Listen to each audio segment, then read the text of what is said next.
கருணையினால் 30வது பீடமாக இருக்கக்கூடிய அசினாபுரம் ஜெயந்தி பீடம், முக்தி பீடம் நேற்றைய தினத்தில் நிறைவடைந்தது. இன்றைய தினத்தில் 31வது பீடம்.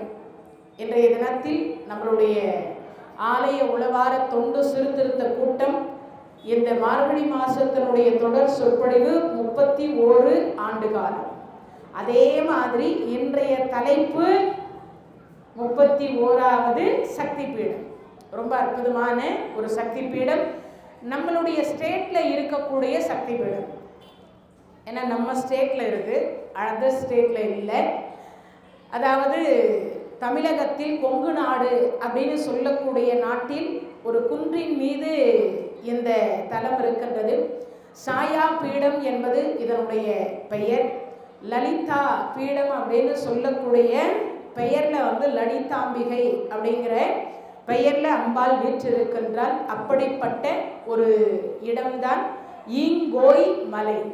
ரொம்ப அற்புதமான ஒரு தலம். 51 சக்தி பீடத்தில் ஈங்கோய் மலையும் ஒரு சக்தி பீடம்.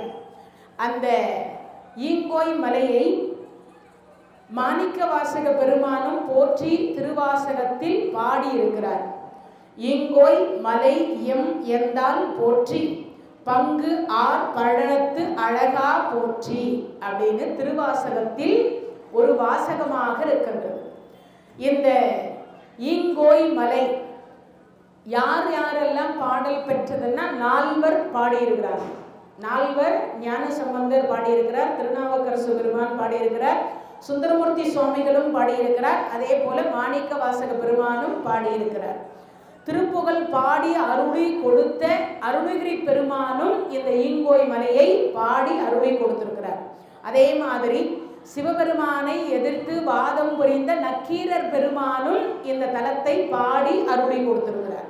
அப்பன்னா மொத்தத்தில் 6 பெருமான்கள் இந்த தலத்தை பாடி அருளி கொடுத்தது. நமக்கு தேவார பாடல்கள் பெற்ற தலம் 200 என்னது இது? ஒவ்வொருத்தரும் ஒவ்வொன்று சொல்றீங்க. 247ன்னு ஒரு அடியார் சொல்றார். 247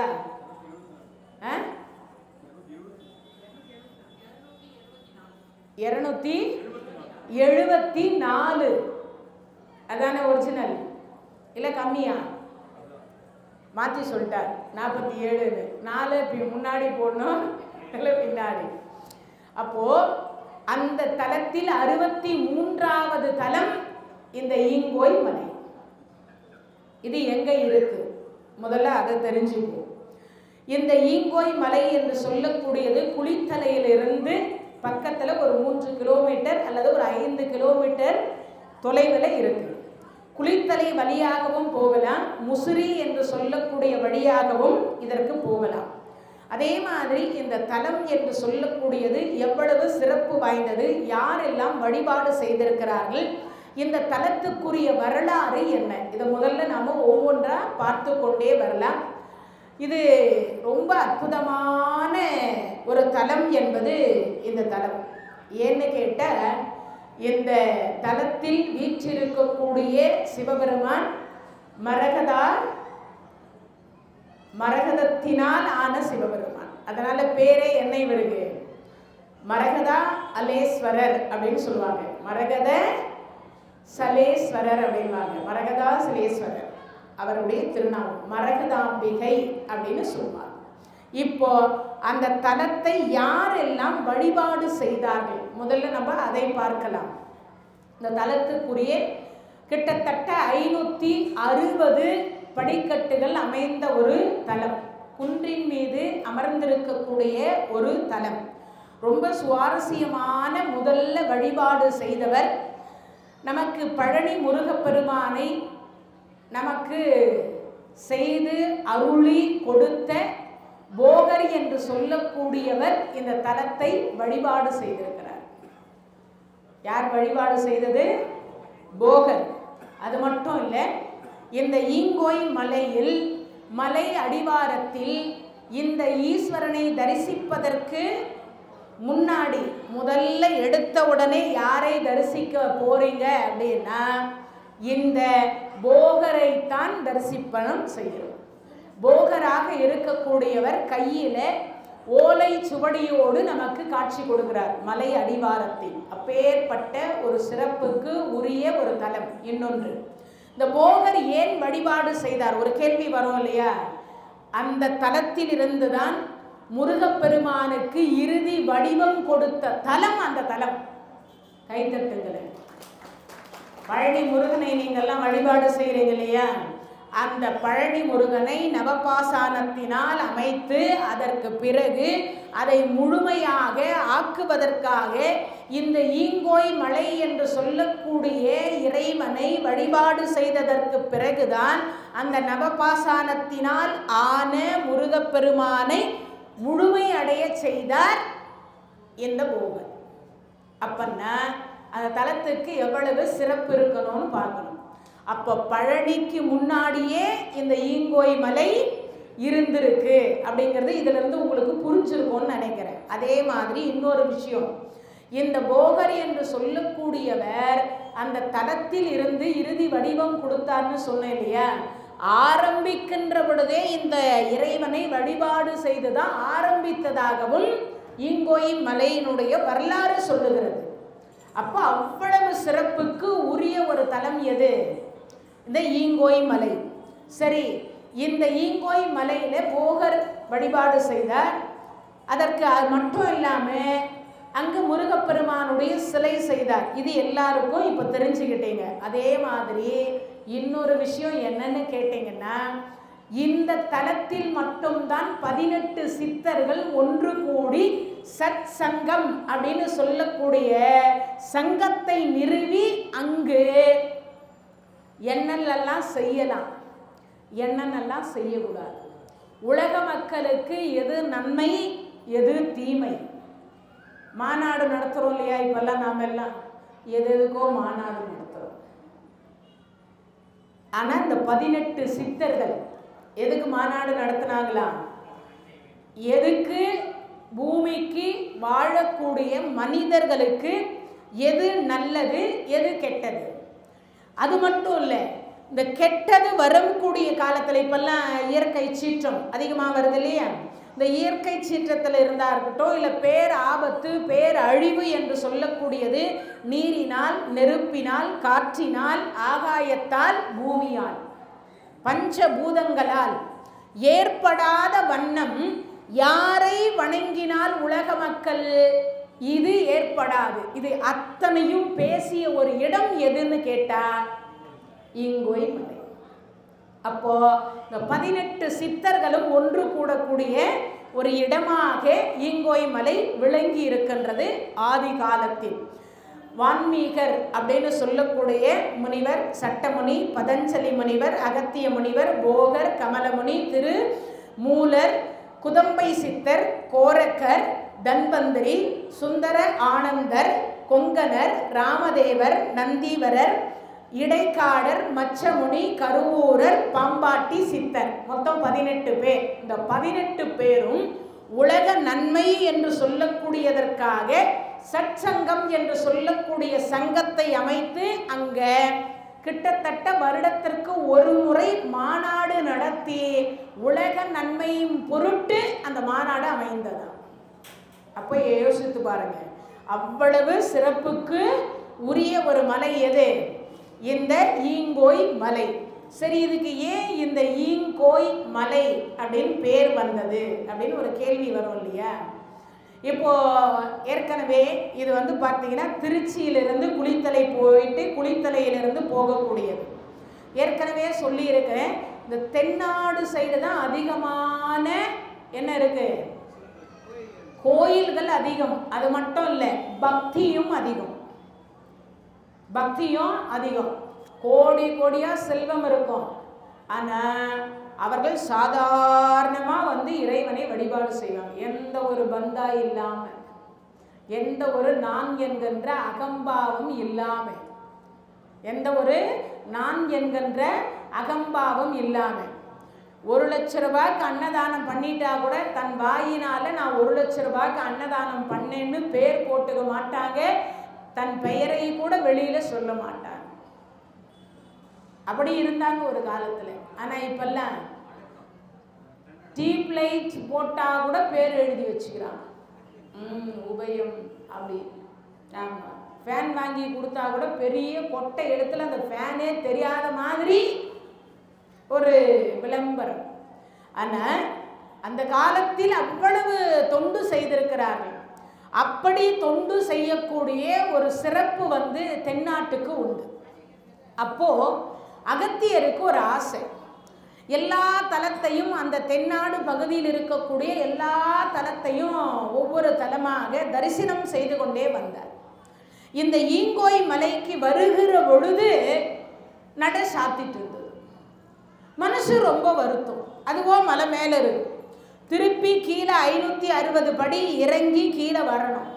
அந்த 560 படி இறங்கி கீழே வருவதற்கு திருப்பி வந்துட்டு திருப்பி போகணும்.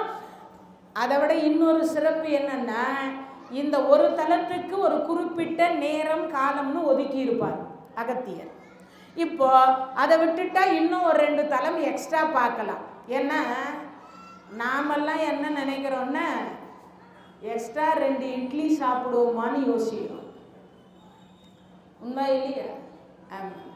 காத்தால் ஆரம்பித்தா எதுலேருந்து, காலையில் இந்த காஃபி, பெட் காஃபி ஆரம்பிக்கிறதுலேருந்து நைட்டு தூங்கிறதுக்கு முன்னாடி, ஏம்மா எதனா கிடைக்குமா, என்னங்க இப்போ தான் டிஃபன் சாப்பிட்டீங்க, ஒன்றும் இல்லை, லைட்டாக கொஞ்சம் எது டீயோ காஃபியோ பால் ஏதோ கொஞ்சம் சாப்பிட்டா தான் தூக்கம் வரும், இல்லைன்னா வர. அது மாதிரி ஒரு பழக்கம் பண்ணிக்கிறோம்.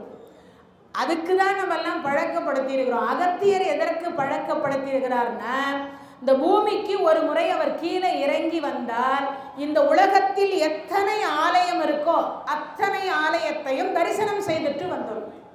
ஆனால் நாம் எல்லாம் பக்கத்தில் இருக்கிற கோயிலுக்கு போனோம்னாவே நமக்கு கஷ்டம். பக்கத்தில் இருக்கிற கோயில் போனோம்னாவே கஷ்டம். சிவராத்திரினா கூட்டம் அழியும். அன்றைக்கி ஒரே ஒரு நாள் முடிச்சுட்டு வந்தோம். இன்றைக்கி என்ன நாள்? வைகுண்ட ஏகாதசி. எல்லாருக்கும் ஒரு எண்ணம் என்னது, அந்த சொர்க்கவாசல் வழியாக போய் பெருமாளை நம்ம பெருமாளை தரிசனம் பண்ணிட்டா நமக்கெல்லாம் பாயிண்ட் டு பாயிண்ட் மாதிரி சொர்க்கம் கிடச்சிடும் அப்படின்னு எல்லாருக்கும் ஒரு மனசுக்குள்ள ஒரு எண்ணம். பெருமாள் கொடுப்பாரா?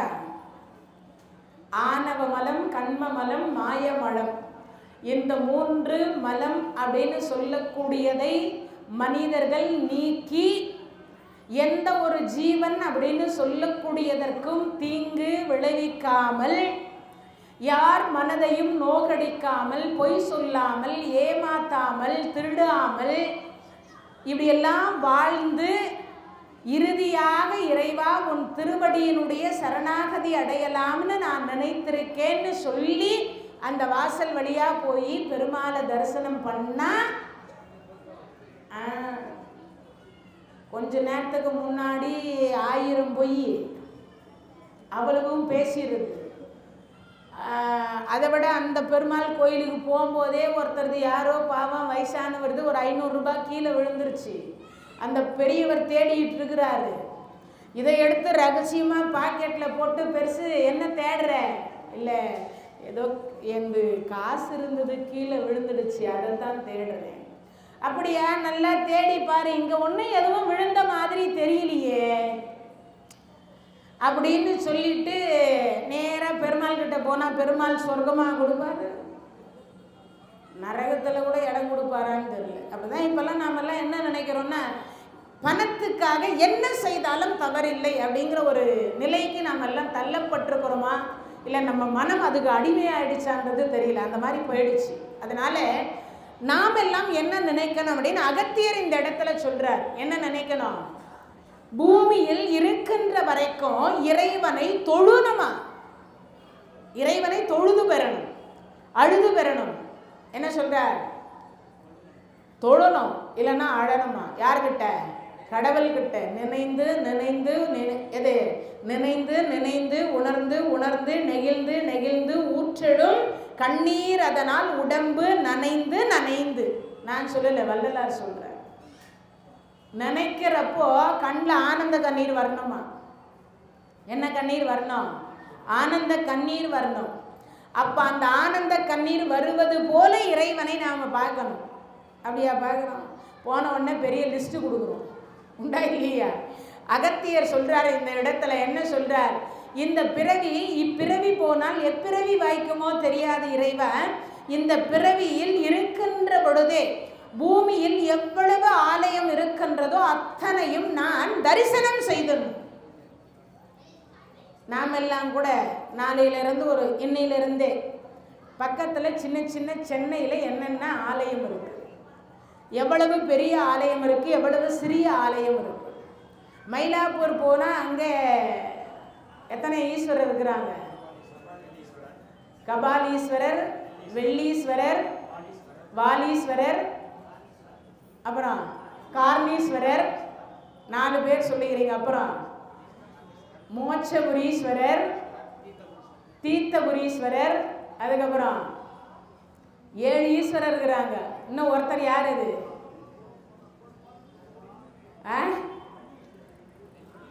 வெள்ளீஸ்வரர் கபாலீஸ்வரர் கோயில் பக்கத்திலேயே இருப்பார். யாருக்கெல்லாம் கண்ணு பார்வை குறைபாடு இருக்கோ, யாருக்கெல்லாம் கண்ணில் இளமையிலேயே பிரச்சனை இருக்கோ அவங்கெல்லாம் கண்மலர் வாங்கி சாத்தனைங்கன்னா வெள்ளீஸ்வரர் திருவருள் தருவார். வெள்ளீஸ்வரர் திருவருள் தருவார். சுக்ராச்சாரியார் என்று சொல்லக்கூடிய நவகிரகத்தில் ஒருவராக இருக்கக்கூடிய சுக்ராச்சாரியார் தன் கண்ணு அங்கே போய் தான் சரியானது. அவர் கையினால் பிரதிஷ்டை செய்யப்பட்டதுனால தான் அவருக்கே பேரு வெள்ளீஸ்வரர்னு பேரு. எல்லாம் தெரிஞ்சு வச்சுக்கணும். ஒற்றீஸ்வரர் மொத்தம் 7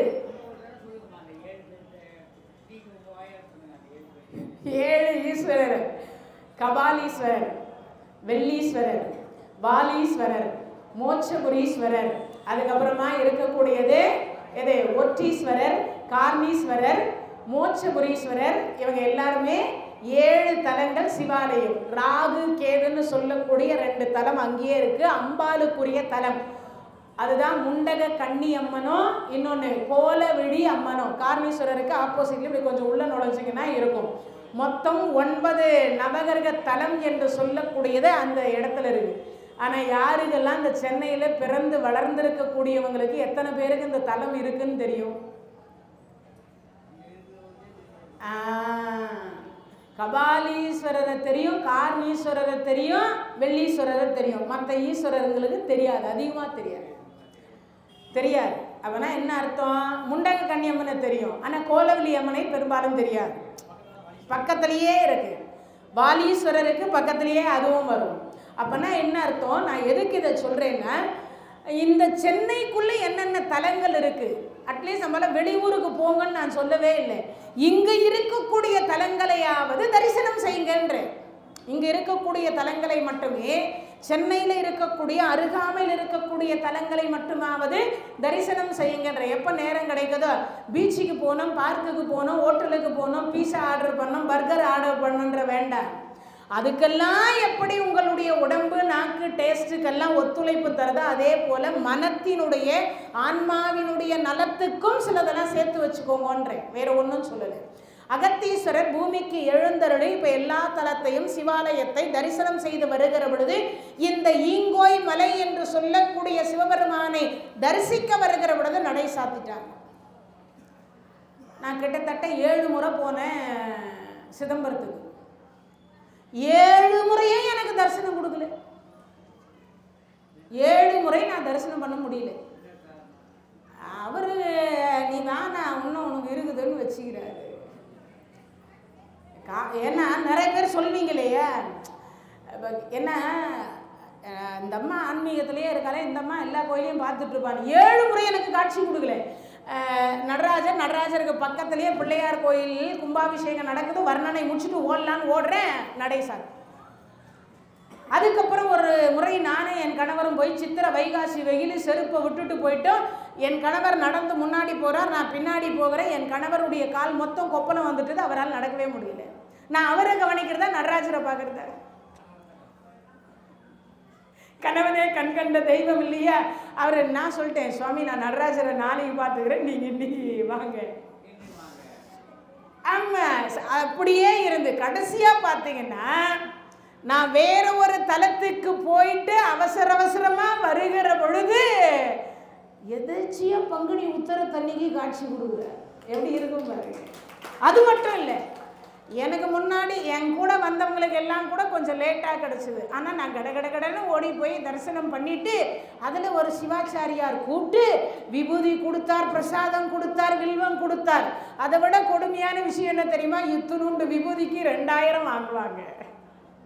ஆனால் அது என்னமோ தெரியல, அவர் என்னை கூப்பிட்டார், அவராகவே கொடுத்தார், அவராகவே பிரசாதம் கொடுத்தார், அவராகவே எல்லாம் கிடச்சிது.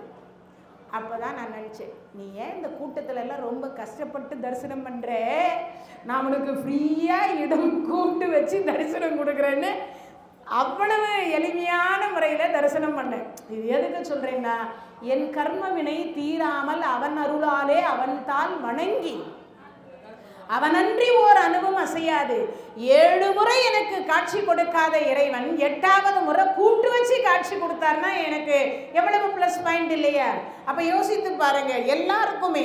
அதனால அகத்தியர் இங்கே நினைக்கிறார், சுவாமி உங்களை பார்க்கணும்னு நான் வந்துட்டு இவ்வளவு படியும் ஏறி விட்டு என்னால் இப்போ பார்க்க முடியலையேன்னு அப்படியே உட்கார்ந்துருக்கிறார். எங்க நடை சாத்திட்டாங்க, அந்த வாசப்படியில் உட்கார்ந்துருக்கிறார்.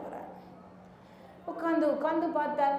எப்போ சிவாச்சாரியார் வந்து 560 படியை ஏறி அவர் ஆலயத்தை திறந்து அதுக்கப்புறம் நம்ம எப்போ பார்க்கறது இப்படி யோசிச்சுட்டு அங்கே இருக்கிற நேரம் பார்த்து அசரீதி சொல்லுது, கீழே ஓடிக்கொண்டிருக்கக்கூடிய காவேரியில் குளித்து விட்டு வா, அகத்தியரே உனக்கு நான் காட்சி கொடுக்கிறேன்னா. நேராக அங்கே போய் குளிச்சார். குளிச்சு முடிச்ச உடனே ஈஸ்வரா அப்படின்னு நினைக்கிறார். உடம்பு ஈயா மாறி போச்சு. அப்படி ஈயா மாறின உடனே ஓ இதுக்கு தான் நம்மளை போய் குளிக்க சொன்னாரோன்னு அங்கே நீராடிட்டு மேலே வருகிற பொழுது சாவி துவாரத்தின் வழியாக ஈஸ்வரூபத்தில் போய் இந்த இறைவனை அகத்தியர் தரிசித்ததனால ஈங்கோய் மலை. அவ்வளவு சிறப்புக்கு உரிய ஒரு இடம். அப்போ நாம் எல்லாம் பார்க்கணுமா வேண்டாமா? ஒரு முறையாவது பார்க்கணுமா வேண்டாமா? நம்ம ஸ்டேட்டில் நம்ம எதில் தமிழ்நாட்டுக்கு உள்ளர இருக்கக்கூடிய தலம். அதனால ஒரு முறையாவது அவரை போய் தரிசனம் செய்யணும். அப்படிப்பட்ட ஒரு சிறப்புக்கு உரிய ஒரு பெருமான் வந்து ஈங்கோய் மலை மரகதாலேஸ்வரர் அப்படின்னு சொல்லக்கூடிய இறைவன். இங்கே அடுத்து யார் வணங்கியிருக்கா? இப்போ ஒருத்தரை தெரிஞ்சுக்கிட்டீங்க, அடுத்து யார் வணங்கியிருக்கா அப்படின்னு சொன்னீங்கன்னா, இந்த தலத்தில் தான் முசுகுந்த சக்கரவர்த்தி என்று சொல்லக்கூடியவர் அவருடைய திருக்கரத்தால் அந்த கோயிலை திருப்பணி செய்து இருக்கக்கூடிய ஒரு தலம். இந்த முசுகுந்த சக்கரவர்த்தி யாருன்னு யாருக்காவது தெரியுமா? அவர் முதல்ல வந்து அவருடைய வரலாற்றை படித்தவங்களுக்கு தெரிஞ்சிருக்கும். ஏற்கனவே நான் சொல்லியிருக்கேன். சிவராத்திரி அன்றைய தினத்தில் பார்த்தீங்கன்னா கைலை மலையில் எல்லா பகுதியும் சுற்றிட்டு வந்தார். சாப்பாடு கிடைக்கல. அன்னைக்குன்னு பார்த்து சாப்பாடு கிடைக்கலையேன்னு சரி பொழுது விடுகிற வரைக்கும் நம்ம மறுபடியும் உட்காந்துருக்கணும். இருட்டிடுச்சு. இருட்டின உடனே எங்கன்னா மரம் தேட முடியுமா? எந்த மரத்துக்கும் போக முடியாது. ஒரு மரத்தில் ஏறி உட்காரலான்னா ஏறி உட்கார்ந்த மரம் வில்வ மரம். ஏறி உட்கார்ந்த மரம் வில்வ மரம். இப்போ அந்த வில்வ மரத்தில் உட்கார்ந்தாச்சு. ஆனால் பசி வந்தால் என்ன போகும்? பத்தும் போகும். ஆனால் பசி இருந்தால் என்ன வராது? தூக்கம் வராது. பசி இருந்தால் என்ன வராது? தூக்கம் வராது. இப்போ இந்த குரங்குக்கு தூக்கம் வரல, என்ன செய்வது? பொழுது விடுகிற வரைக்குமோ நேரம் போகணும், அதுக்கு ஏதாவது ஒரு வேலை செய்யணும் இல்லையா? இந்த இலையை பிச்சு பிச்சு போட்டது. அப்போ கீழே உட்காந்து அம்மையப்பர் யாரு? சொர்ணாம்பியும் திருக்காரணீஸ்வரரும் அப்பதான் சிவபெருமான் நினைக்கிறாராம். அன்னைக்குன்னு பார்த்து அம்பாள் மடியில தலை வச்சு சிவபெருமான் படுத்துருக்கார். சிவபெருமான் தலை வச்சு படுத்துருக்கார்.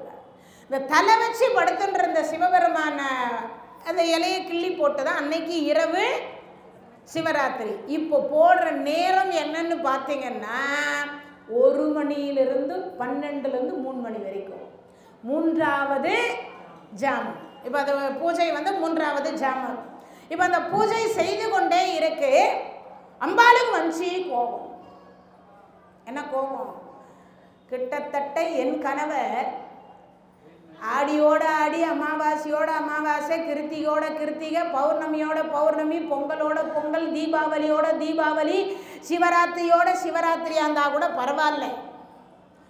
அவர் எப்பயாச்சும் ஒரு யுகத்துக்கு ஒரு முறை தான் அம்பாள் கிட்ட அப்படி கொஞ்ச நேரம் மனைவியை பார்த்து கொஞ்சுவார். கொஞ்சுவார்னா சிவபெருமான் சிவனேன்னு இருக்கிறவர். கொஞ்ச நேரம் அம்பாளுடைய ஏன்னா ஆசை, மனைவின்னு ஒருத்தி இருந்தால் அவளுக்கு ஆசைன்னு ஒன்று இருக்கும் இல்லையா?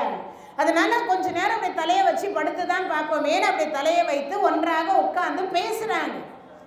யாருக்கு சொர்க்கம் கொடுக்கலாம், யாருக்கு நரகம் கொடுக்கலாம், யாருக்கு திருக்கைலாயம், இப்படியெல்லாம் இருக்கும் இல்லையா? அப்படி இருக்கும் சமயத்தில் கோபம் வந்தது. என் கணவர் எங்கிட்ட பேசுகிற நேரமே கொஞ்சம் நேரம், அதையும் இந்த குரங்கு கெடுக்குது. கோபமாக பார்த்தாங்களா அந்த அம்மா. உடனே சிவபெருமான் சொன்னார், அம்பிகை அம்பிகை அம்பிகைன்னாரா. என்ன சுவாமி, ஏன் அவ்வளவு கோபமாக பார்க்குறேன்? சுவாமி, நீங்கள் என் மடியில் தலை வச்சு படுக்கிறதே அரிதிலும் அரிது. அந்த நேரம் பார்த்து இந்த குரங்கு இடைஞ்சல் பண்ணுற மாதிரி இருக்கு. அம்மா, இன்னைக்கு என்ன ராத்திரி? சிவராத்திரி. நான் என்ன செய்யணும்? உலக மக்கள் 84 லட்ச யோனி வேதத்திற்கும் திருவருள் புரியணும். ஆனால் என் மேலே என்ன விழுந்தது நல்லா பார்த்தியா? சுவாமி வில்வம். அது யாருக்கு பிடிக்கும்? நம் இருவருக்கும் பிடிக்கும். நம் இருவருக்கும் பிடிக்கும். அம்பாளுக்கு யாராவது வில்வம் சாத்துறீங்களா? நான் இருவருக்கும் பிடிக்கும்ன்ற நீங்கள் எல்லாம் மண்டையாட்டுறீங்க. ஏதோ பெரியவங்க நீங்கள் சொல்கிறீங்க, நாங்களும் மண்டையாட்டுறோம்.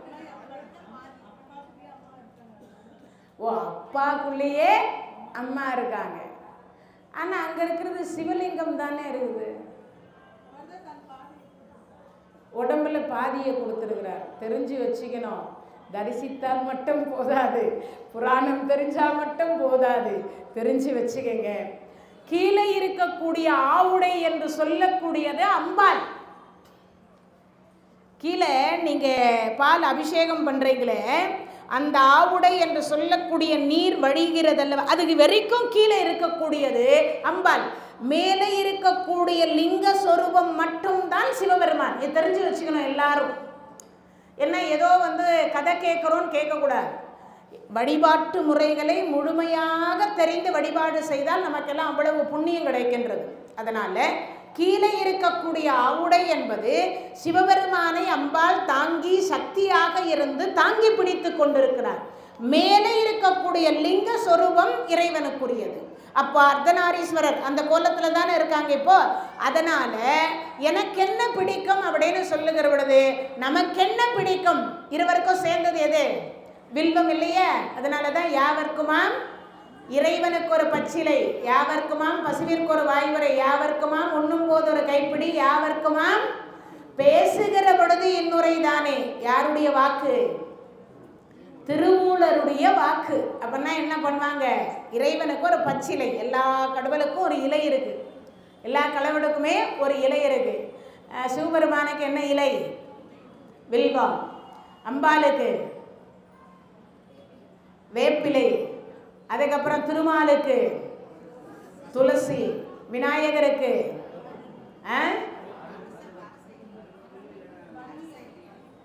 வன்னிய இலை. என்ன இலை? ஒவ்வொரு முறையும் பிரசங்கத்தில் நினைவுபடுத்தி சொல்கிறேன். வன்னிய இலை தான். அருகம் புல், அது இலை தான். நான் கேட்டது என்ன கேட்டேன்? வன்னிய இலை. வன்னிய மரத்துக்கு கீழே இருக்கக்கூடிய பிள்ளையார் அப்படின்னு சொல்லக்கூடியவருக்கு அதிக பலன், இரட்டிப்பு பலன். எல்லாரும் தெரிஞ்சு வச்சுக்கோங்க, இரட்டிப்பு பலன் அதிகம். பிள்ளையார் கோயில் இருந்தால் அந்த பிள்ளையாருக்கு என்ன மரம்? வன்னிய மரத்துக்கு கீழே பிள்ளையார் இருந்தால் 2 மடங்கு அதிகம்னு அர்த்தம் இல்லை, 3 மடங்கு திருவருள் கிடைக்கக்கூடிய ஒரு இடம்னா வன்னிய மரத்துக்கு கீழே இருக்கக்கூடிய பிள்ளையாருக்கு அதிக திருவருள் கிடைக்கும். ஏன்னு யாருக்காவது தெரியுமா? ஆண் மரம் அரச மரம், பெண் மரம் வேப்ப மரம். அர்த்தநாரீஸ்வர மரம் என்று சொல்லக்கூடிய ஆண் பாதி பெண் பாதி, சிவன் பாதி அம்பாள் பாதியாக இருக்கக்கூடிய ஒரே ஒரு மரம் எதுன்னு கேட்டால் அது வன்னிய மரம். அந்த மரத்துக்கு அடியில் இருக்கக்கூடிய பிள்ளையாருக்கு சக்தி அதிகம். அந்த இலை பழுத்து அது மேலே விழும். எங்கள் அப்பா அம்மா ஆசீர்வாதம், உங்களை எல்லாரும் கூட நான் ஏற்கனவே சொல்லியிருக்கேன், வன்னிய இலை ஒரே ஒரு இனுக்கு அந்த பிள்ளையார் மேலே வச்சுட்டிங்கன்னா அவங்க அப்பா அம்மா அவர் ஆசீர்வாதம் பண்ணுறதுனால அவர் நமக்கு சேர்த்து மூவருடைய திருவருள் கிடைக்கக்கூடிய ஒரு பாக்கியம் அந்த ஒரு நாளில் கிடைக்குது. அதனால தான் சொன்னார், யாவர்க்குமா இறைவனுக்கு ஒரு பச்சிலை. இப்போ இன்னொரு கடவுள் இருக்கார் முருகர், அவருக்கு என்னது தவனம், மறி கொழுந்து. தெரிஞ்சு வச்சுக்கங்க, முருகர் கோயிலில் எல்லா கோயிலுமே அறுவடை வீட்டு கோயிலில் பச்சை சாற்றுதல் என்ற ஒரு முறை இருக்கு. அன்னைக்கு பூக்கள்னால அலங்காரம் பண்ண மாட்டாங்க. வெறும் தவனத்தினாலும் மறி கொழுந்தினால் மட்டும்தான் அவருக்கு மாலையிட்டிருப்பாங்க. அப்பேற்பட்ட ஒரு முறை என்பது அது மட்டும் இல்லை. முருகன் கோயிலுக்கு போனீங்கன்னா நீங்களாம் என்ன வேட்டி கட்டுறீங்க? பச்சை கலர் வேட்டி தான் கட்டுவீங்க. என்ன கலரு? பச்சை கலர் வேட்டி கட்டுவீங்க. அதுக்கு என்ன காரணம் அப்படின்னா, அந்த பச்சை சாற்றுதல் என்பது யாருக்கு பிடித்தது? முருகப்பெருமானுக்கு ரொம்ப பிடித்தமான ஒன்று. அதனால முருகர் கோயிலுக்கு போனீங்கன்னா ஒரு கட்டு தவனம் வாங்கிட்டு போய் கொடுத்தீங்கன்னா அவ்வளவு சிறப்பாக மகிழ்ச்சி அடைந்து அவ்வளவையும் தருவாராம். அப்பேற்பட்ட வாசனை மிகுந்த மறிக்கொழுந்தும் தவனமும் அவருக்கு ரொம்ப பிடிக்கும். அதனால தான் சொன்னது, யாவர்க்குமாம் இறைவனுக்கு ஒரு பச்சிலை, யாவர்க்குமாம் பசுவிற்கு ஒரு வாயுரை. ஒரு கட்டு அகத்திக்கீரையை வாங்கி இறைவனுக்கு கொடுக்கலாம். அதே மாதிரி சாப்பிட்றதுக்கு முன்னாடி காக்காய்க்கு, நாய்க்கு, பசுவுக்கு அல்ல எதுக்குமே இல்லைன்னா கூட அரிசி மாவினால் கோலம் போட்டு, இல்லைன்னா எறும்பு புற்று இருக்கக்கூடிய இடத்திற்கு வரினர்க்கு என்றும் நொய்யில் பிளவல வேணும் பகிர்மிங்கள் நுங்கட்கு உதவா வெறும் உடம்பின் நிழல் போல் கையில் பொருளும் உதவாது காணும் கடைவலிக்கே. நான் சொல்லல, யார் சொல்றா?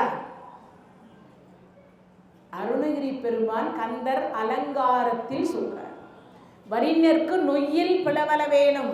அரிசியில 4 பங்கா உடைச்சா நொய், அந்த நொய்யில பிளவல வேணும், எறும்பு புத்துக்கு போடுங்கன்றார். நாமெல்லாம் தேங்காய் முடியல எறும்பு ஏறினாவே நாங்கள்லாம் வெயிலில் கொண்டு போய் தட்டுவோம்.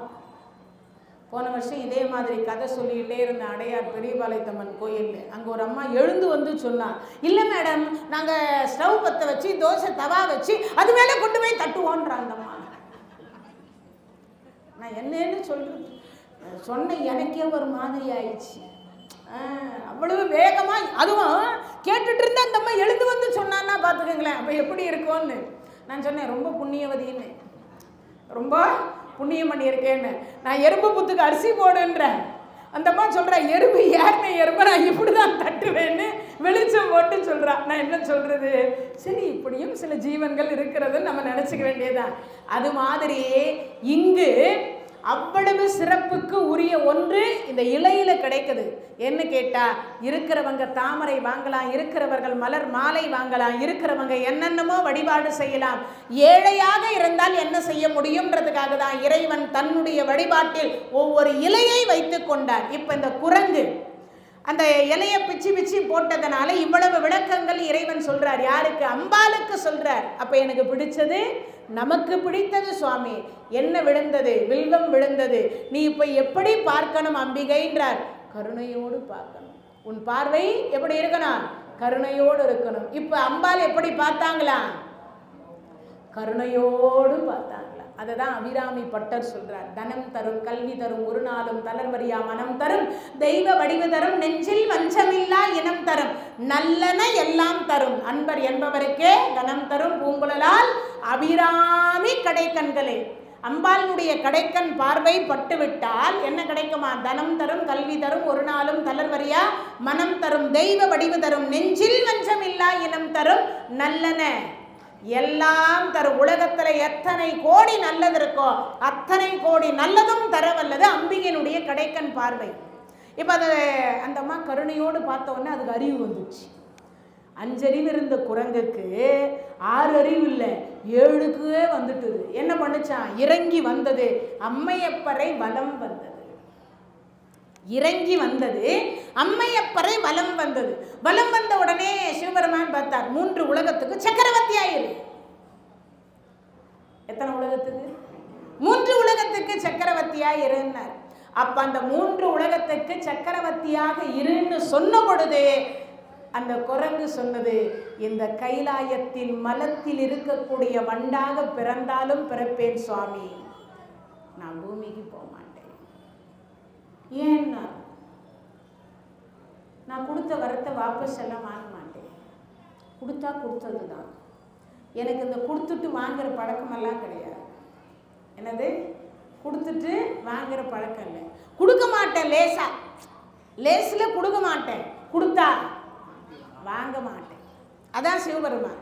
எல்லாம் என்ன நினைக்குவார்னா, பெருமாள் கொடுக்குறாரே பெருமாள் கொடுக்குறாரே பெருமாள் கொடுக்குறாரேன்னு நினைக்கிறாங்க. ஆனால் சிவபெருமான் அப்படி இல்லை. எப்படி கொடுத்தா 21 தலைமுறைக்கு ரிஜிஸ்டர் பண்ணி வச்சுக்கொண்டிருப்பார். எத்தனை தலைமுறை? 21 தலைமுறைக்கு. ஆனால் இப்போ கொடுத்துட்டு காத்தால கொடுத்துட்டு சாயங்காலமெல்லாம் பறிச்சிக்க மாட்டார். யாரு வரு? சிவபெருமான். அப்படியெல்லாம் செய்ய மாட்டார். அப்போ இங்கு சொல்லுகிற பொழுது சொல்றார், கொடுத்தா நான் வாங்க மாட்டேன்னார். இப்போ அந்த குரங்கு சொன்னது, மலத்தில் இருக்கக்கூடிய வண்டாக பிறந்தாலும் பிறப்பேன், இங்க வேற எதுலையும். இதுக்கு உடனே பார்த்தார், அப்பா கொடுத்தா எனக்கு வாங்க தெரியாது. அப்படியானால் சுவாமி ஒரு நிபந்தனை. என்ன நிபந்தனை? பூமியில நான் போய் பிறக்கணும்னா சிவ அடியாராகத்தான் பிறக்கணும். சரி, அப்படியே ஆகுக. சரி, அதுக்கடுத்து சொன்னார், அதே மாதிரி இன்னொரு நிபந்தனை. என்னது? இதே முகத்தோட பிறக்கணும். ஏண்டாப்பா எல்லாம் அழகா பிறக்கல, அழகா பிறக்கணும் தான் வேண்டிப்பா. மூஞ்ச பாரு. சில பேர் திட்டுவாங்கல்ல, குழந்தையவே என்னன்னு மூஞ்ச பாரு, குரங்கு மூஞ்சி. திட்டுமா இல்லையா? எளிமையா சீக்கிரம் வரக்கூடிய வார்த்தை என்னன்னா அந்த மூஞ்ச பாரு. இப்பவும் பெண் பார்க்க போனா குரங்கு மாதிரி இது அந்த மூஞ்சி. ஆமாம், மாப்பிள்ளை பார்க்க போனா குரங்கு மாதிரி இருக்குன்றோம். உண்டா இல்லையா? அதை தான் சொல்லி சொல்லி சொல்லுவோம் எல்லாருமே. அது மாதிரி இங்க சொல்லுகிற பொழுது, ஆனா முசுகுந்தர் அழகாக படைக்கணும்னு கேட்கல. அவர் கேட்கறது என்ன? என் முகத்தோடு நான் பிறக்க வேண்டும். உடம்பு வேண்டுமானால் மனித உடம்பு வேண்டும், ஆனால் குரங்கு முகத்தோடு அவதாரம் செய்யணும், பிறக்க வேண்டும்னார். அப்படியே ஆகுக. சிவபெருமானுக்கு ஒரு சந்தேகம். இந்த குரங்கு கிட்ட அவர் கேட்கிறார், ஏண்டாப்பா இந்த முகத்தை வச்சுட்டா எப்படிறான்னு கேட்டார். அது ஒன்றும் இல்லை சுவாமி, ஒவ்வொரு முறையும் நான் கண்ணாடியில் போய் பிறக்கிற பொழுது குரங்குல இருந்து தானே நான் பிறந்தேன், குரங்குல இருந்து தானே நான் பிறந்தேன், குரங்குல இருந்து தானே நான் பிறந்தேன்னு ஒவ்வொரு வினாடியும் நான் என்ன நினைப்பேன்? ஒவ்வொரு வினாடியும் நான் என்ன நினைப்பேன்? பாவம் அதிகமாக செய்யக்கூடாதுன்னு நினைப்பேன். என்ன நினைப்பேன்? பாவம் அதிகமாக செய்யக்கூடாது. இன்னொன்று, பாவம் என் மனம் செய்ய தூண்டினாலும் கூட நாம குரங்கிலிருந்து ஒரே ஒரு நாள் ஒரு வில்வத்தை அர்ச்சனை பண்ணதனால நாம இந்த பிறவி எடுத்திருக்கின்றோம். அதனால் நல்லதை தான் செய்யணும்னு, நல்லதை செய்வேன், நல்லதை பார்ப்பேன், நல்லதை கேட்பேன், நல்லதை மட்டுமே செய்வேன் அப்படின்னார். அதனால என்னுடைய பாவம் அதிகமாக நான் செய்ய மாட்டேன்னு சொன்னார். இதை கேட்ட அடுத்த வினாடி சொன்னார், அப்படியே ஆகட்டும். அப்படி சொல்லிட்டு கீழே இறங்கி பூமிக்கு வந்த பிறகு, பூமிக்கு கீழே இறங்கி வரார்.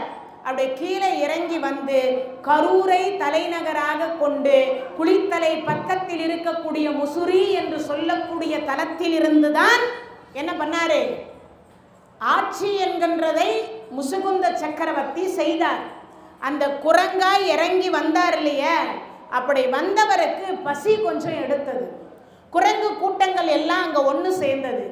இந்த ஈங்கோய் மலை என்று சொல்லக்கூடிய மலையில் புளிய மரம் அதிகமாக இருந்தது.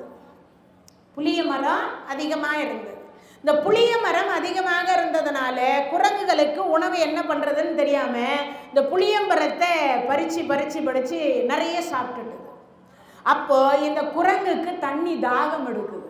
புளி அதிகமாக சாப்பிட்டுட்டு தண்ணி தாகம் எங்கே தேடியும் தண்ணி கிடைக்கல. உச்சியில் இருக்குது, எங்கேயும் கிடைக்கல.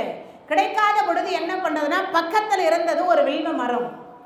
அந்த வில்வ மரத்தில் போய் பார்த்தாக்கா ஒரு தேன் கூடு கட்டி இருந்தது.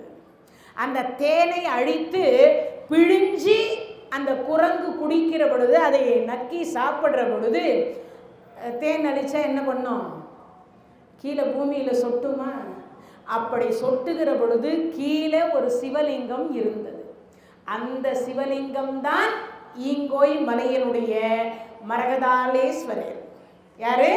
மரகதாலேஸ்வரர் என்று சொல்லக்கூடிய அவர் அந்த கீழே இருந்தார். மரகதாம்பிகை உடனுரை மரகதாலேஸ்வரர் சொல்லக்கூடிய அவர் அங்கே கீழே இருந்தார். அப்போ அந்த கீழே இருந்ததனால இப்போ அந்த பூஜையை செய்ய என்னது? தேனினால அபிஷேகம். முன்ன ஃபர்ஸ்ட்ல வில்வத்தினால் அபிஷேகம், இப்போ தேன் அபிஷேகம். அப்போ அந்த அபிஷேகம் செய்துவிட்ட பிறகுதான் முசுகுந்த சக்கரவர்த்தியினுடைய அவதாரம் நிகழ்ந்தது. அப்போ அந்த தேன் அபிஷேகம் என்று சொல்லக்கூடியதை இந்த ஈங்கோய் மலை என்று சொல்லக்கூடிய இறைவனுக்கு நீங்கள் அபிஷேகம் செய்தீர்களே ஆனால் உங்களுக்கு என்ன கிடைக்குமா? தேனான வாழ்வு என்று சொல்லக்கூடியது கிடைக்கும். என்ன வாழ்வு கிடைக்குதா? தேனான வாழ்வு கிடைக்குதா? தேன் எவ்வளவு சுவையாய் இருக்குமோ அந்த அளவு சுவையாய் இருக்கும். இன்னொரு விஷயம் என்ன இருக்கு? தேனுக்குரிய குணாதிசயம் என்ன? கெட்டு போகாது. சரி, இன்னொன்னு இல்லையே. கை தட்டுங்க. தானும் கெடாது, தன்னை சேர்ந்தவர்களையும் கெடவிடாது. அதான் தேனுடைய குணாதிசயம். கேரளாவில எல்லாம் பார்த்தீங்கன்னா 100 வருஷம் பழமையான தேன் வச்சிருப்பாங்க. அதில் தான் ஒரு துளி மருந்து வச்சு இந்த தேனை குழைத்து கொடுப்பாங்க. பெரும்பாலும் இந்த கேரளாவில் இருக்கக்கூடிய நமக்கு மருந்து தயார் பண்ணி கொடுக்குறாங்களே, 100 வருட தேனும் 100 வருட நெய்யையும் பதப்படுத்தி வச்சுக்கினே வருவாங்க. வருஷம் போட்டு ஒவ்வொரு பானை அப்படியே தொங்கிக்கிட்டு இருக்கும். அந்த மாதிரி எடுத்து தான் நமக்கெல்லாம் அதில் வைத்தியம் பண்ணுறாங்க. அதனால தான் தேன் என்று சொல்லக்கூடியது தானும் கெடாது, தன்னை சார்ந்தவர்களையும் கெட விடாது. அதான் தேனினுடைய குணாதிசயம். இப்போ தேனால் அபிஷேகம் செய்த முசுகுந்த சக்கரவர்த்திக்கு என்ன வாழ்வு கிடைச்சது? தேனான வாழ்வு கிடைச்சது. இன்னொன்று, இந்த முசுகுந்த சக்கரவர்த்தி யார் அப்படின்னு யாருக்காவது தெரியுமா? நான் ஏற்கனவே சொல்லியிருக்கேன். யாரும் கம்யூனிட்டியை சொல்கிறேன்னு யாரும் தப்பெல்லாம் எடுக்க வேண்டாம். அதிகமாக இந்த சைதாப்பேட்டையில் அதிகமாக இருக்கிறது யாரு? என்ன முதலியார்? செங்குந்த முதலியார். இவர்கிட்ட இருந்து தான் அந்த செங்குந்த முதலியார்களுடைய வம்சா வழி என்று சொல்லக்கூடியது தோன்றியது. முசுகுந்த சக்கரவர்த்தி. உங்களுக்கெல்லாம் என்ன பேரு? செங்குந்தர், முசு குந்தர். புரிஞ்சிச்சா உங்களுக்கு?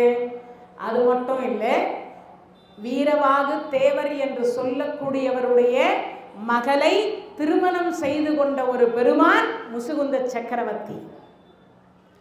உங்க கம்யூனிட்டி என்று சொல்லக்கூடிய முசுகுந்த சக்கரவர்த்திக்குத்தான் தெய்வ யானையினுடைய திருக்கல்யாண ஓலை முதல்ல யாருக்கு போச்சுன்னா பார்வதி பரமசிவனுக்கு முதல்ல போகல. யாருக்கு போச்சு? முசுகுந்த சக்கரவர்த்தி என்று சொல்லக்கூடியவர். இந்திர ஓலை எழுதுறார், கீழே கையெழுத்து போறார். இப்படிக்கு இந்திரன் சிவ பார்வதி அப்படின்னு போட்டார். முருகப்பெருமான் பார்த்தார். ஆமா, அந்த பத்திரிகை யாரு? சுவாமி உங்க அப்பா அம்மையப்பர். இல்லை இல்லை, என் பக்தன்ல ஒருத்தர் இருக்கான். அவன் கரூரை தலைநகராக கொண்டு குந்தம் என்கின்ற ஆயுதத்தை வைத்து ஆட்சி செய்து கொண்டு வருகின்றான்.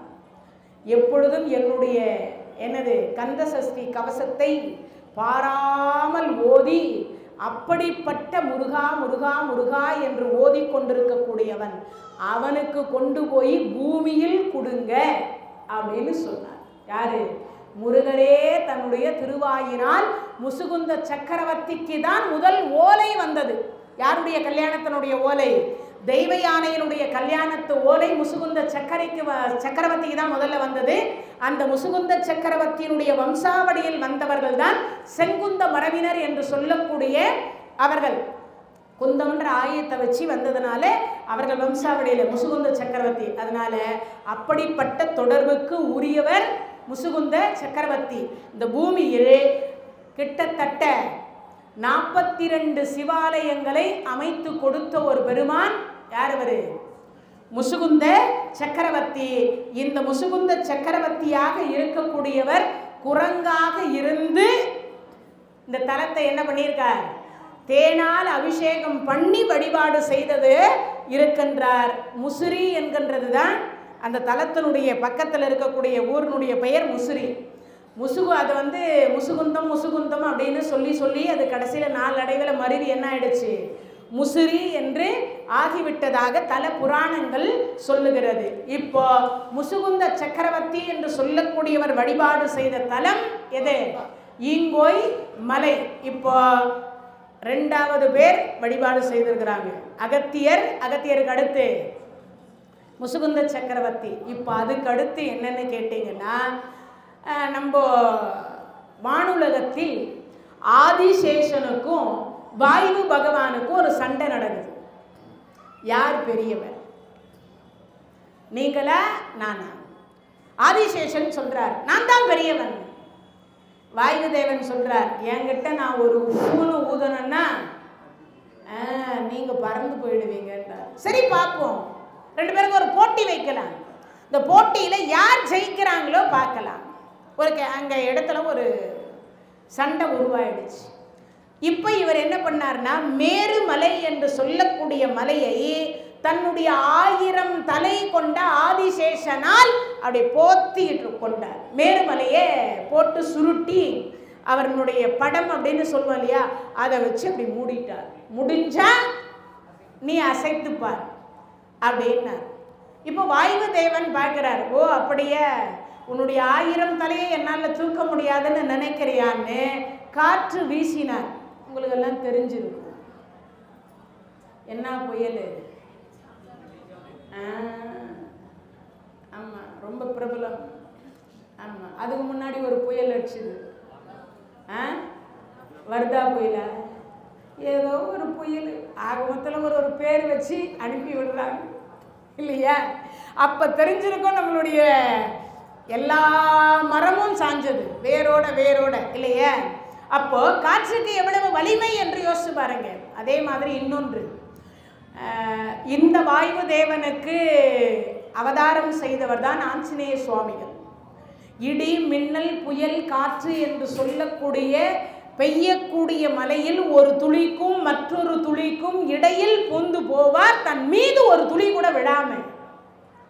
அஞ்சிலே ஒன்று பெற்றான் அஞ்சிலே ஒன்றை தாவி அஞ்சிலே ஒன்றாக ஆரியர்க்காக ஏகி அஞ்சிலே ஒன்று பெற்ற நங்கை கண்ட இலாரூரில் அஞ்சிலே ஒன்றை வைத்து அவன் எம்மை அழித்து காப்பான் அனுமானே. கம்பருடைய வாக்கு. அப்படிப்பட்ட ஆஞ்சநேய சுவாமிகள் 9,70,70,000 யோசனை ஒரு செகண்ட்ல கடப்பார். எவ்வளவு? இப்படின்ற நேரத்துக்குள்ள எவ்வளவு தொலைவு? 9,70,70,000 யோசனை கடப்பார். இதுக்கு எந்த கருவி வைக்க முடியும் யோசிச்சு பாருங்க. அப்பா வாயு தேவன் அப்பனா எவ்வளவு வேகமாக போவார்னு யோசிக்கணும். அப்போ பிள்ளையே இவ்வளவு வேகம் போனா அப்பா எவ்வளவு வேகம் போவார் இல்லையா. அது மாதிரி இங்க வாயு தேவனுக்கும் ஆதிசேஷனுக்கும் இருவருக்கும் சண்டை நடக்குது. இந்த சண்டை நடந்ததுல என்ன பண்ணிட்டார், வாயு தேவன் அந்த மேருமலையை பெயர்த்து தூக்கி அடிச்சார். அப்படி அடித்து விழுந்த ஒரு இடம் நமக்கு பெயர்த்து முத்து மாணிக்கம் மரகதம் அப்படின்னு சொல்லக்கூடியதுல மரகதம் விழுந்த இடம்தான் ஈங்கோய் மலை. கை தட்டுங்க. அதனால்தான் அங்க இருக்கக்கூடிய அம்பிகைக்கு என்ன பேரு? மரகதாம்பிகை, மரகதாலீஸ்வரர் அப்படின்னு சொல்லக்கூடிய மரகத சலேஸ்வரர் அப்படின்னு சொல்லக்கூடிய அப்படிப்பட்ட ஒரு இறைவன் அங்க. இப்போ அந்த இறைவனை இப்போ இங்க பெயர்த்து எடுத்தாங்க இல்லையா, அதுல மாணிக்கம் மரகதம் முத்து ஒவ்வொரு இடத்துல விழுது. அடுத்து என்னன்னா வைரம் விழுந்த இடம்தான் பாண்டி நாட்டு கொடுமுடி. கொடுமுடின்னு சொல்றோம் இல்லையா, அந்த தலத்துல தான் என்ன விழுந்ததான்? வைரம் விழுந்ததான். அதுக்கு அடுத்து மாணிக்கம் அப்படின்னு சொல்லக்கூடியது தான். பக்கத்துலேயே அந்த முசிறிக்கு பக்கத்துலேயே பார்த்தீங்கன்னா முசிறியிலிருந்து சில கிலோமீட்டர் தொலைவு போனீங்கன்னா ஐயர் மலைன்னு ஒரு மலை இருக்கு. ஐயர் மலைன்னு ஒரு மலை இருக்கு. அந்த ஐயர் மலை அப்படின்னு சொல்லக்கூடிய மலையில் தான் மாணிக்கம் விழுந்த இடம். மாணிக்கம் எங்கே விழுந்ததுன்னா அந்த மலையில் விழுந்தது. நீலம் விழுந்த இடம்தான் பொதிகை மலை. நீலக்கல் அப்படின்னு சொல்கிறோம் இல்லையா, அந்த நீலக்கல் விழுந்த இடம்தான் பொதிகை மலை. சிகப்பு கல் என்று சொல்லக்கூடிய பவளம் விழுந்த இடம்தான் திருவண்ணாமலை. நெருப்பு தலமாக இருக்கா இல்லையா? நெருப்பு என்ன கலரில் இருக்கும்? சிகப்பாக இருக்கும் இல்லையா? அதுதான் அந்த இடத்துல விழுந்தது. அப்படிப்பட்ட இந்த தலங்களை தரிசிப்பது அவ்வளவு சிறப்பா. அதில் நாம் இப்போ தரிசித்து கொண்டிருக்கக்கூடிய தலம் எது? ஈங்கோய் மலை. அது எதனால் என்ன விழுந்த இடம்? மரகத பச்சை என்று சொல்லக்கூடிய விழுந்த ஒரு இடமாக அந்த இடம் திகழ்கின்றது. அதே மாதிரி சிவராத்திரி அன்றைய தினத்தில், அதாவது அந்த தலத்தில் ஒரு சிறப்பு என்ன அப்படின்னு கேட்டீங்கன்னா 3 குரு இருக்கக்கூடிய ஒரு தலம். அந்த தலத்தில் நீங்கள் நுழைகிற பொழுது விமானத்தில் ஒரு குரு இருப்பார். விமானத்தில் ஒரு குரு இருப்பார். உள்ளே போனீங்கன்னா ஒரு குரு இருப்பார். அதுக்கடுத்து அவருக்கு மேலே இருக்கக்கூடிய விமானத்தில் வீணை வாசித்து கொண்டு குரு இருப்பார். அப்போ 3 இடத்தில் அந்த தலத்தில் என்ன தரிசனம் பண்ணலாம்? 3 குருநாதரை தரிசனம் செய்யலாம். குரு தோஷம் இருக்கக்கூடியவர்கள் அந்த தலத்தை தரிசித்தோமே ஆனால் நமக்கு என்ன கிடைக்காதா? குருவினுடைய அனுகிரகம் நமக்கு கிடைக்கும். தோஷம் என்று சொல்லக்கூடியது நிவர்த்தி அடைந்துடும். சிவராத்திரி என்று சொல்லக்கூடிய அன்றைய தினத்திலிருந்து ஒரு 3 நாள், எத்தனை நாள்?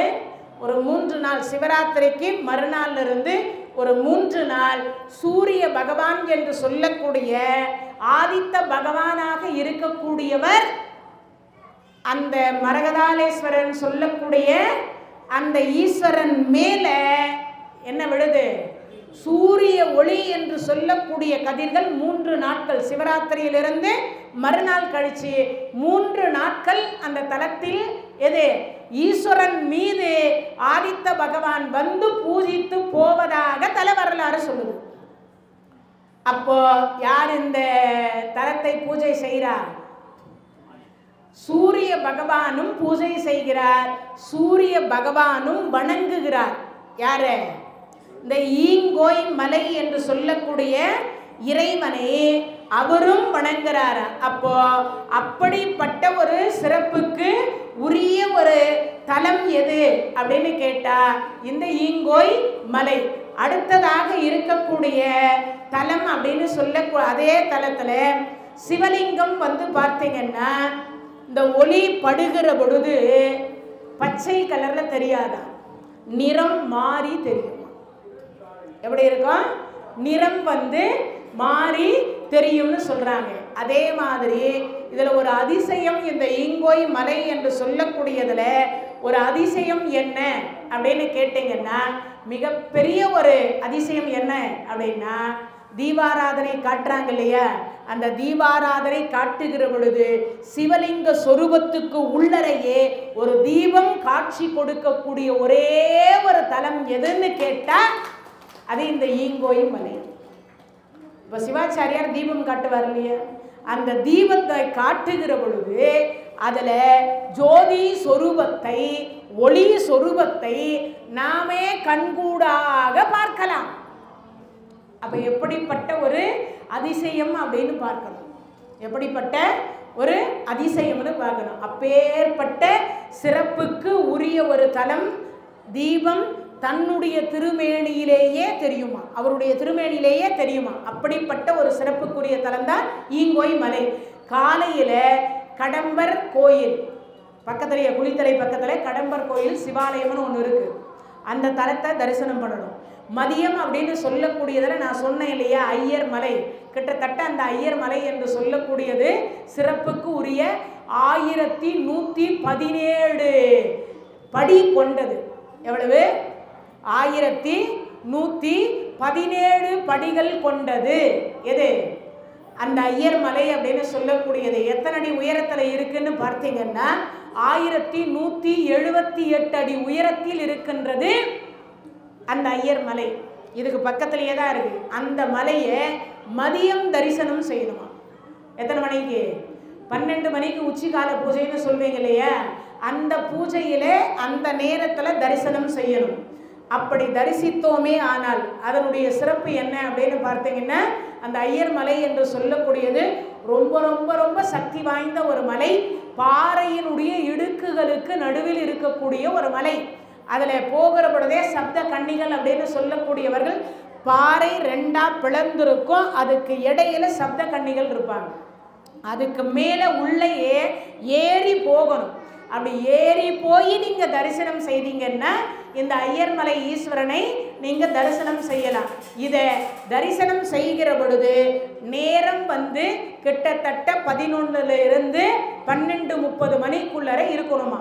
அப்படி பூஜை செய்து முடிச்சுட்டு அவரை தரிசனம் பண்ணி முடிச்சுட்டு கீழே இறங்கி இரவு நேரத்தில் மாலை 6 மணிக்கு மேலே இரவு நேரத்தில் இங்கோய் மலை என்று சொல்லக்கூடிய அந்த ஈஸ்வரனை நீங்கள் தரிசனம் செய்தால் பிறவி என்று சொல்லக்கூடியது இருக்கவே இருக்காது. அதை விட இன்னொரு சிறப்பு என்னன்னு கேட்டீங்கன்னா, கோடி பாவம் தெரியாமல் செய்திருந்தால் தெரிஞ்சு பண்ணதுக்கெல்லாம் தண்டனை நிச்சயம். நான் ஒரு பிரசங்கத்தில் சொல்லிட்டேன், தெரிந்தும் தெரியாமலும் அறிந்தும் அறியாமலும் செய்ததுன்ட்டு. பிரசங்கம் முடிஞ்சு போகும்போது அவர் கேட்குறாரு, எனக்கு ரொம்ப வேண்டாத ஒரு பார்ட்டி ரொம்ப தொந்தரவு கொடுக்குது, போட்டு தள்ளிட்டு அங்கே போய் காவேரியில் குளிச்சுட்டு ஒரே நாளில் இந்த 3 தலத்தையும் தரிசனம் பண்ணால் சரியாயிடுமா, பாவம் போயிடுமா? ஏன்னா நிறைய பேருக்கு அப்படிலாம் ஒரு சந்தேகம் வருது. அப்போ தான் நான் சொன்னேன், பிறந்தால் திருவாரூர், வாழ்ந்தால் காஞ்சிபுரம், தரிசித்தால் சிதம்பரம், இருந்த இடத்தில் இருந்து நினைத்தால் திருவண்ணாமலை, காசியில் இறந்தால் முக்தி. இந்த 5 தலம் அப்படின்னு சொல்லக்கூடிய முக்தி தரக்கூடிய தலம் இருக்கின்றது. ஆனால் எல்லாருக்கும் ஒரு கேள்வி என்னன்னு கேட்டால், பிறந்தாலோ வாழ்ந்தாலோ தரிசித்தாலோ நமக்கெல்லாம் முக்தி கிடைச்சிருமா அப்படின்னு ஒரு கேள்வி எல்லார் மனசுலையும் இருக்கு. ஆனால் வாழுகிற பொழுது பாவங்கள் செய்யாமல் எவர் வாழ்றாரோ, இன்னொரு விஷயம், இந்த உயிர் போகும் பொழுது கூட ஆசை நம்மளை விட மாட்டேங்குது. ஆசை நம்மளை விட மாட்டேங்குது. 90 வயசு தாத்தா, அந்த தாத்தாவுக்கு அப்போவோ உயிர் போக போகுது. 6 மாசமா படுத்துனுக்குது. எல்லாரும் சொன்னாங்க நல்லதுக்கெல்லாம் வருது, இதுக்கு வரமாட்டேங்குது, எத்தனை காலத்துக்கு தான் இதெல்லாம் அள்ளி அள்ளி போடுறது, இப்படியெல்லாம் சொன்னாங்க. அப்போ அந்த நேரத்தில் அங்கே போன ஒருத்தர் சொன்னார், அப்போ நம்ம இறைவன் குலதெய்வம் முருகப்பெருமான், முருகா முருகா முருகா என்று மனம் உருகி ஒரு 3 முறை சொல்லு, உனக்கு முக்தி கிடைச்சிரும், முருகன் திருவடியில் உன்னை சேர்த்துப்பார், தாத்தா முருகான்னு சொல்லுன்னார். இந்த தாத்தா சொல்றார், முருவல் தோசை வேணும்.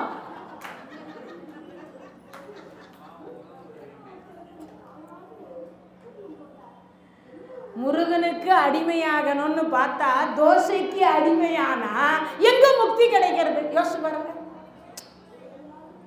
முருகா முருகான்னு ஒரு 3 முறை சொல்லுங்கன்னு சொன்னா முருகனை கூப்பிடணுமா இல்லையா?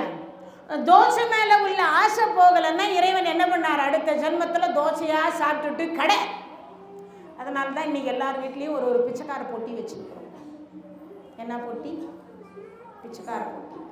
ஆமாம், 3 நாளைக்கு முன்னாடி வச்ச சாம்பார் இருக்கும், 4 நாளைக்கு முன்னாடி அரைச்ச சட்னியும் இருக்கும், நேற்றுக்கு வச்ச கார குழம்பும் இருக்கும், நாளைக்கு என்ன வைக்கிறதுன்ற பொருளும் அது உள்ளர இருக்கும். அவங்க அண்டாவில் அரைச்சி உள்ள தள்ளிடுறாங்க. என்னத்த மாவு?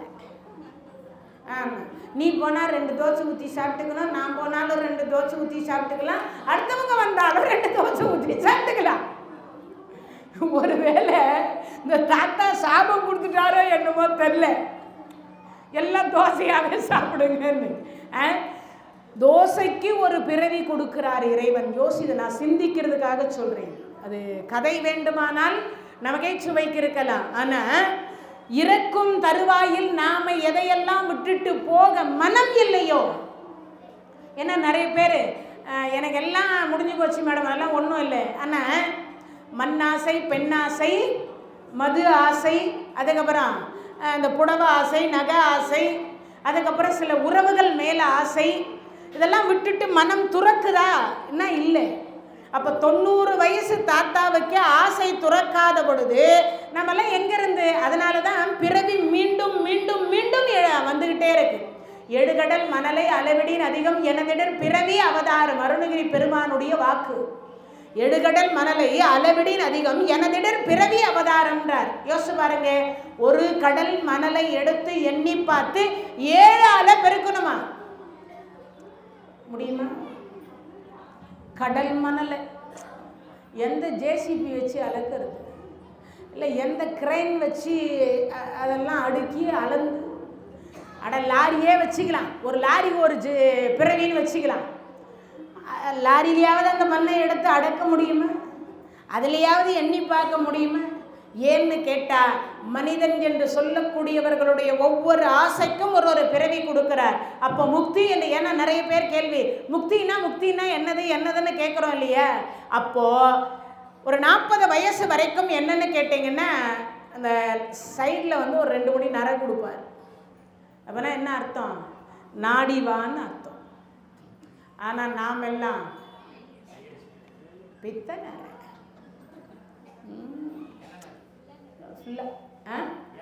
இளநரை பற்றியா? அதுக்கு ஒரு பேர் வேறு. இளமையிலேயே நிறைக்குது, அது வேற விஷயம்னு வச்சுக்கோங்க. இப்போல்லாம் வந்து ஜீன் குறைபாடுனால சின்ன சின்ன பசங்கள்லாம் கூட நிறைச்சிருக்குது, அது வேறு. 40 வயசில் சைடில் 2 நரை கொடுப்பார் இறைவன். அப்போனா என்ன அர்த்தம்? இது வரைக்கும் இந்த உடம்பு சுகத்துக்கு எல்லாம் அனுபவிச்சுட்டேன், இதுக்கு மேலேயாவது சொல்கிறேன், இந்த ஆன்மாவினுடைய சுகத்துக்கு என்னை தேடி வா. எது? நரை கொடுத்தேன் நாடி வா. திரை கொடுப்பார். 50 வயசுல எல்லாருக்குமே கண்ணு கண்டிப்பாக ஃபால்ட்டு வரும்.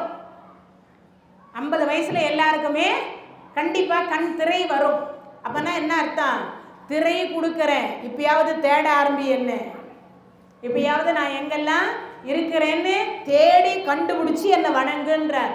அப்பயும் நம்மால் டாக்டர்கிட்ட போய், டாக்டர் என்ன பண்ணுவீங்களோ எது பண்ணுவீங்களோ தெரியாது, 1 லட்சமோ 2 லட்சமோ 3 லட்சம் ஆனாலும் பரவாயில்ல, ஆப்ரேஷன் கீப்ரேஷன் ஏதாவது பண்ணிடுங்க, கிட்டக்கிற ஃபிகரும் தெரியணும், தொலைவலுக்கிற ஃபிகரும் தெரியணும். ஏன்னா டிவி கொஞ்சம் தொலைவலுக்கு தான். ஆமாம், சில வீடுகளில் இந்த தாத்தா இங்கே பண்ணுற பார்த்தீங்கன்னா டிவி அங்கே இருக்கும், சேரை போட்டு அந்த டிவியினுடைய ஸ்டாண்டு மேலே கால் போட்டு உட்காந்து ஆணு பார்த்துட்டு இருக்கும் டிவி சீரியலு. என்னான்னு சத்தம் தாசியாகுது, சரியாக கேட்கல, அதனால் இங்கே கிட்டவா இருந்தால் கேட்கும், கொஞ்சம் தூர பார்வை இல்லை, அதனால் அப்படி பார்க்குறாங்க இல்லையே. அப்போனா என்ன அர்த்தம்? நரை கொடுத்து நாடலை, திரை கொடுத்து தேடலை, மூப்பு கொடுக்குறார், முதுமை பருவத்தை கொடுக்குறார். எப்போ? 60 வயசான உடனே நடை கொஞ்சம் குறைஞ்சு போயிடும். நமக்கெல்லாம் என்ன நடை குறையும்? நடக்கிறதனுடைய வேகம் குறைபாடையும். 60 வயசு கிட்ட நெருக்கத்தில் பாருங்கள், எல்லாருக்குமே நடை குறையும். அது மட்டும் இல்லை, இன்னொன்று பேச்சு குறைபாடு வரும், வேகம் குறைபாடு வரும். நம்ம அதுக்கு முன்னாடி பார்த்தீங்கன்னா இந்த வளைஞ்சி ரோட்டில் 8 போட்டு போவோம். எப்போ? 40 இருக்கும்போது. 60 போட முடியுமா? போட்டால் சொல்லுவாங்க போகிறவங்க, பெருசு வீட்டில் சொல்லிட்டு வந்துட்டியா? ஆமாம் அப்படிம்பாங்க. அதெல்லாம் கேட்டுக்கணும். அப்படின்னா என்ன அர்த்தம்? இந்த நரை திரை மூப்பு இது 3ம் கொடுத்த பொழுதும் இறைவனை நாடாமல் இருந்ததுனால தான் சீட்டு கிழிக்க சொல்லிடுறார். யாருக்கிட்ட சொல்லி? யமதர்மராஜா கிட்ட சொல்லி கிழிச்சிருது, இதுக்கு மேலே இருந்தால் தாங்காது பூமி, கிழிக்க சொல்கிறார். அப்பன்னா நமக்கு நரையும் திரையும் மூப்பும் கொடுப்பதற்கு எதற்காகன்னா, 40 வயசு வந்த உடனே முடிஞ்ச வரைக்குமோ உப்பு வந்து ஒரு பகுதி குறைச்சிடணும், சர்க்கரை ஒரு பகுதி குறைச்சிடணும். 50 வந்த உடனே ஒரு பாதி சர்க்கரையை குறைச்சிடணும், பாதி உப்பை குறைச்சிடணும், காரத்தையும் குறைக்கணும், புளியும் குறைக்கணும். கொஞ்சம் 60 வந்தால் உப்பு சப்பு இல்லாமல் சோறு போட்டா கூட நீ ஏன் இதை போட்டேன்னு கேட்காம சாப்பிட்டா உனக்கு அந்த வீட்டில் இடம் கிடைக்கும். இல்லைன்னா திண்ணையில் கூட இடம் கிடைக்கும். அப்படி ஆயிடுச்சு பண்ணலாம். அதனால தான் இங்கு சொல்லுகிற பொழுது சொல்கிறார். ஏன்னா நிறைய பேர் என்ன நினைக்கிறாங்கன்னா, வைகுண்ட ஏகாதசிக்கும் சிவராத்திரி அன்றைய தினத்தில் ஒரு நாளும் கண்விழித்து விடிய விடிய உண்ணா நோம்பிருந்து இறைவனை வழிபாடு செய்துவிட்டால் 4 கால பூஜையிலையும் இந்த வைகுண்ட ஏகாதசி அன்றைய தினத்தில் ஒரு நாள் முழுக்க உண்ணாவிரதம் இருந்துவிட்டு அந்த வைகுண்ட ஏகாதசி அன்றைய தினத்தில் காலையில் போய் சொர்க்கவாசல் வழியாக நம்பெருமான் என்று சொல்லக்கூடிய பெருமாளை தரிசித்து விட்டால் நமக்கெல்லாம், அது சில பேர் சொல்லுவாங்க, 25 வருஷமா நான் இந்த விரதம் இருக்கேன், 15 வருஷமா இந்த விரதம் இருக்கேன், ஆனால் பண்ணுறதெல்லாம் பாவத்தை பண்ணிட்டு விரதம் இருந்தால் மட்டும் இறைவன் சொர்க்கம் கொடுத்துருவாரா இல்லை முக்தி கொடுத்துருவாரா? கண்டிப்பாக தரமாட்டார். அப்பனா என்ன அர்த்தம்? பரோபகாரம் இதம் சரீரம். இதன் எல்லாரும் மீண்டும் மீண்டும் சொல்றேன். இந்த உடம்பால் 4 பேருக்கு நன்மை செய், ஒருவருக்கும் தீங்கு செய்யாதே, ஒருவருக்கும் தீங்கு செய்யாதே. அப்படி செய்யாம இருந்தால் மட்டும்தான் முக்தியும் கிடைக்கும், சொர்க்கமும் கிடைக்கும், திரு கைலாயமும் கிடைக்கும். அடுத்த ஒரு பிறவி இருந்தாலும் காரைக்கால் அம்மையார் கேட்டா பாருங்க, இரவாத இன்ப அன்பு வேண்டி பின் வேண்டுகின்றார், பிறவாமை வேண்டும் மீண்டும் பிறப்புண்டேல் ஐயனே உன்னை மறவாமை வேண்டும் இன்னும் வேண்டும் அறவாணி ஆடுகின்ற பொழுது மகிழ்ந்து பாடி உன் அடியின் கீழ் இருக்க வேண்டும்னு கேட்டா பாருங்க. அந்த மாதிரி ஒரு பிறவி காரைக்கால் அம்மையார் என்று சொல்லக்கூடிய புனிதவதி தாயாரே முற்றும் துறந்து விட்டு கணவர் கைவிட்ட உடனே அந்த அம்மா, இதுவரைக்கும் நான் உன்னை வணங்கியது நிஜமானால் இந்த உடம்பை எடுத்துக்கொண்டு பேய் உருவத்தை கொடுன்னு சொல்லிட்டு பேய் உருவத்தை எடுத்துக்கொண்டு கூட அந்த அம்மா தலைகீழா நடந்து போய் தான் கைலாயத்தை தரிசனம் செய்தார். ஆனா நாமெல்லாம் செருப்பு கயிற்றுறதுக்கே யோசிக்கிறோம். இன்னொன்று, அந்த ஷூன்னு ஒன்று போட்டால் சாக்ஸையே கயிற்றுதுல கருவறை வரைக்கும் போகிறோம். உண்டா இல்லையா? ஆனால் அப்போ கேட்குற பொழுது அந்த அம்மா அப்போ இறைவன் நாடி வந்த உடனே, என்னை நாடி வந்ததன் காரணம் என்னன்னு கேட்ட உடனே இரவாத இன்ப அன்பு கேட்டா, செத்து போகாத அன்பை கொடுன்னா. அடுத்து சொன்னா, இரவாத இன்ப அன்பு வேண்டி பின் வேண்டுகின்றார், பிறவாமை வேண்டும்னா. மறுபடியும் அவளுக்கு ஒரு சந்தேகம், மீண்டும் பிறப்புண்டேல்னா. சிவனுக்கே சந்தேகம் வந்துடுச்சு. பிறவாமை வேண்டும்னு கேட்டு மீண்டும் ஏன் இவ பிறப்புண்டேல்னு வந்து கேட்டா அப்படின்னு. என்னம்மான, ஒருவேளை இந்த ஜென்மத்தில் அறிந்தும் அறியாமலும் தெரிந்தும் தெரியாமலும் நான் ஏதேனும் பாவம் செய்திருந்தால், நான் மட்டுமல்ல நான் முன்வினை செய்திருந்தால், முன் ஜென்மத்தில் பண்ணி இருந்தால், என் தாய் தந்தையர் எனக்கு சொத்து சேர்த்து வைக்க வேண்டும் என்பதற்காக அவர்கள் பண்ணி இருந்தார், என் தாய் தந்தையருடைய தாய் தந்தையர் சொத்து சேர்க்க வேண்டும் என்பதற்காக பண்ணி இருந்தார். அப்பன்னா என்ன அர்த்தம்? 21 தலைமுறையில் ஏதேனும் ஒரு தலைமுறை செய்தாலும் பாவம் 27 தலைமுறையிலே அனுபவிச்சு தான் ஆகணும். நிறைய பேர் சொல்கிறோம் இல்லையா, நான் எந்த தவறும் செய்யலை, விழுந்து விழுந்து நல்ல முறையில் தான் இறைவனை வழிபாடு செய்கிறேன், ஏனோ தெரியலை, எனக்கு இன்னும் இறைவன் கருணை செய்யலை கேட்குறோம் இல்லையா. நம் மூதாதையர்கள் செய்தது, நம் மூதாதையர்கள் மட்டும் இல்லை, நாமே முற்பிறவில என்ன பண்ணோம் நமக்கு எப்படி தெரியும்? தெரியாது இல்லையா. ஒருவேளை அந்த பாவத்தினுடைய சம்பளத்தை கழிப்பதற்காக தான் அரிது அரிது மானிடராய் பிறத்தல் அரிது கூன் குருடு செவிடு பேடு நீங்கி நம்மை இறைவன் படைக்க வைத்திருக்கிறாரான்றதும் தெரியாது இல்லையா. அதனால இங்க சொல்லுகிற பொழுது என்ன, நிகழ்ச்சி முடிச்சுட்டு போயிட்டாலும் இந்த யூடியூப் மூலியமா அந்த நம்பர்னு ஒன்று போட்டு கேட்குறாங்க, முக்தி கிடைக்கும் முக்தி கிடைக்கும்ன்றீங்களே, எப்போ மேடம் கிடைக்கும்? அதுக்கு தான் இவ்வளவு விளக்கம் சொல்கிறேன். அதனால செய்யறதெல்லாம் தவறான செயல், பஞ்சமா பாதகம் செய்துவிட்டு முக்தி கிடைக்கும்னா நிச்சயமா கிடைக்காது. கைலாய பதவி கிடைக்குமா? அதுவும் கிடைக்காது. அதனால செய்வது அறிந்து செய், நல்லதை செய், நல்லதை பேசு, நல்லதை பார். ஆனால் நல்லது செய்கிற இடத்துல தான் 4 பேர் கெடுக்கிறதுக்குன்னே இருக்கிறாங்க. நல்லது செய்யறன்ற இடத்துல தான் கெடுக்கிறதுக்குன்னு யாராவது ஒரு ஆள் இருப்பாங்க. அப்படி இல்லைன்னாலும் நமக்கு பெருமை இருக்காது இல்லையா, செய்கிறவங்களுக்கு அந்த பெருமை இருக்காது இல்லையா. அப்படி ஒரு எதிர்ப்பு இருந்தால் தானே இந்த இடத்துல செய்ய முடியும். அதனால தான் இங்கே சொல்கிறார், காலையில் கடம்பர் என்று சொல்லக்கூடிய கோயில், மதியம் ஐயர் மலை என்று சொல்லக்கூடிய மலை, இரவு ஈங்கோய் மலை, இது 3ஐயும் ஒரே நாளில் ஒரு சேர தரிசித்து விட்டால் முக்தி என்று சொல்லக்கூடியது. தெரியாமல் செய்த பாவம் விலகி இறைவன் என்ன கொடுக்கிறார்?